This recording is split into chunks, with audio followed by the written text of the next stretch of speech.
ناگپور کے لوگوں تم اپنے مقدر میں جتنا رشک کرو کم ہے، اے لوگوں تم اپنے مقدر میں جتنا ناز کرو کم ہے، کیونکہ ہمارے درمیان میں اللہ کا وہ محبوب بندہ آرام فرما ہے جسے دنیا شہنشاہ تقلیم تاج الملت والدین حضرت سیدنا سرکار بابا تاج الدین علیہ رحمت رضوان کے نام سے جانتی ہے۔ اس شہر پہ خصوصی فیضان سیدنا بابا تاج الدین علیہ رحمت رضوان کا ہے کہ یہاں کا مسلمان دنیاوی اعتبار سے بھی پرامن ہے، اور یہاں کا مسلمان مذہبی اور عقائدی اعتبار سے بھی پرامن ہے کہ ناگپور شہر کی سنیت وہ ہے جس پہ کوئی شب خون نہیں مار سکتا ہے۔ ناگپور شہر کی سنیت وہ ہے جہاں پر آج تک کے بدعقیدگی غالب نہیں آئی ہے۔ اس کی وجہ جانتے ہو، اس کی وجہ صرف یہ ہے کہ ناگپور کی سنیت پر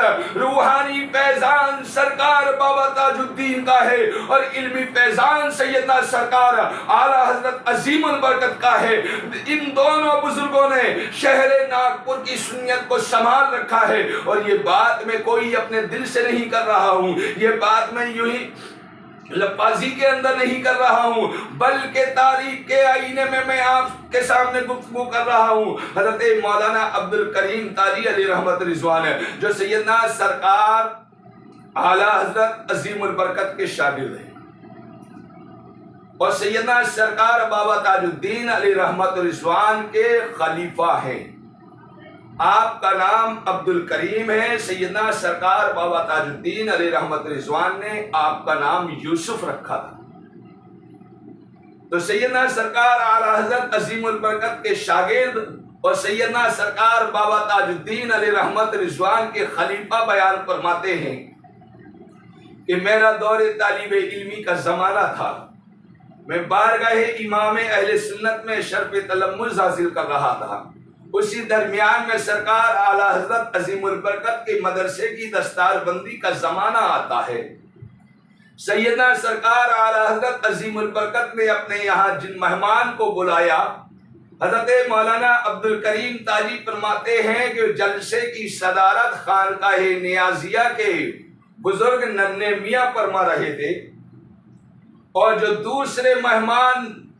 جن کو میں نے دیکھا وہ کوئی اور نہیں بلکہ شہنشاہ تقلیم تاج الملت والدین حضرت سیدنا سرکار بابا تاج الدین علیہ رحمت رضوان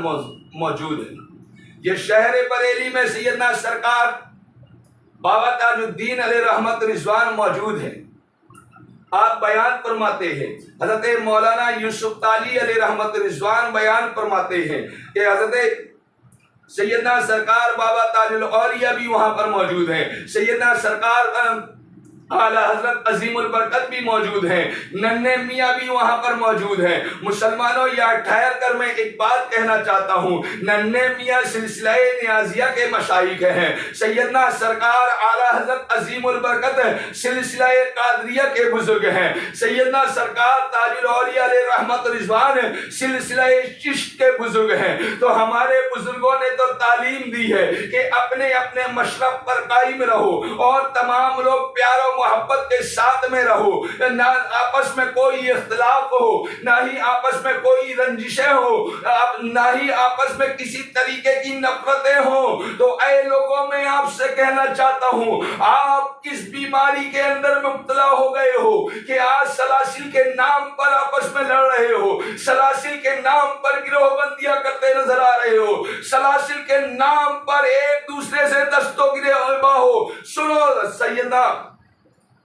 مولانا عبد الکریم تاجی علیہ رحمت رضوان فرماتے ہیں کہ جلسے کی ابتدا ہوئی، سیدنا سرکار اعلیٰ حضرت عظیم البرکت نے ابتدائی جلسہ میں تلاوت قرآن پاک کے لیے مجھے آواز دیا کہ عبد الکریم تم جو ہے قرآن مقدس کی تلاوت کرو۔ میں بارگاہ امام میں نے حاضری پیش کی اور میں نے عرض کیا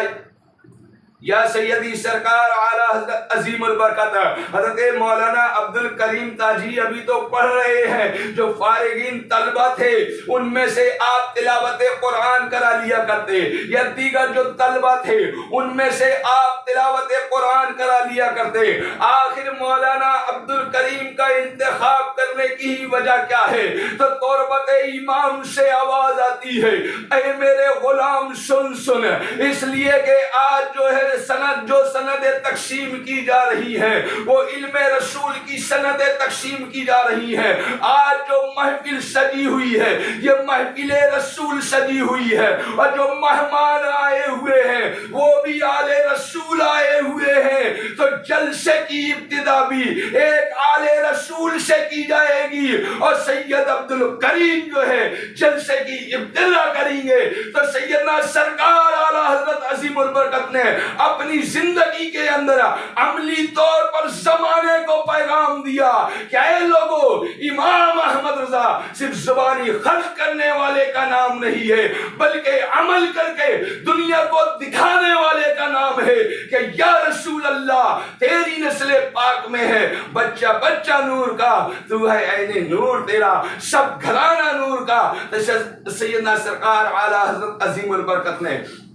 مولانا عبد الکریم تاجی کو آواز دی۔ مولانا عبد الکریم فرماتے ہیں کہ ابھی میں مجلس سے اٹھنے کا ارادہ بھی نہیں کیا تھا، ابھی میں نے کوئی حرکت بھی نہیں کی تھی، ابھی میں نے کوئی سکنات بھی نہیں کیے تھے، صرف سیدنا سرکار بابا تاج الدین نے میری جانب دیکھا اور یوں کر کے انگلی سے اشارہ کیا تو قسم خدا کی میں جہاں بیٹھا تھا وہاں سے اٹھ کر اس تخت میں اس مقام پر بیٹھ گیا جہاں بیٹھ کر مجھے تلاوت کلام اللہ کرنا تھا۔ اللہ اللہ، یہ سیدی سرکار بابا تاج الدین علیہ رحمت رضوان ہے جن کی کرامتیں بریلی شریف کے اندر بھی ظاہر ہو رہی ہیں، اور سرکار اعلیٰ حضرت عظیم البرکت ہے سیدنا سرکار بابا تاج الدین علیہ رحمت رضوان کی کرامتوں کو اپنے ماتھے کی آنکھوں سے دیکھ رہے ہیں۔ یہ مقام ہے میرے سیدنا سرکار بابا تاج الدین علیہ رحمت رضوان کا۔ تو اے لوگوں جو ناگپور والے ہیں ان کی ذمہ داری زیادہ بڑھ جاتی ہے،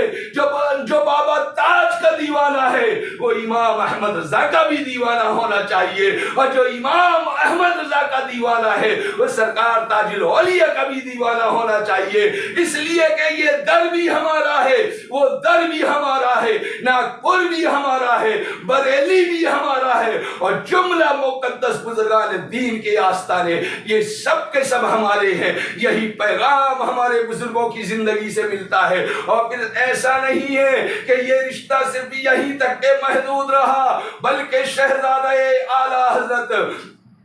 مفتی اعظم ہند مصطفیٰ رضا خان علیہ رحمت رضوان جب بھی شہر ناگپور آتے آپ کی آمد میں کوئی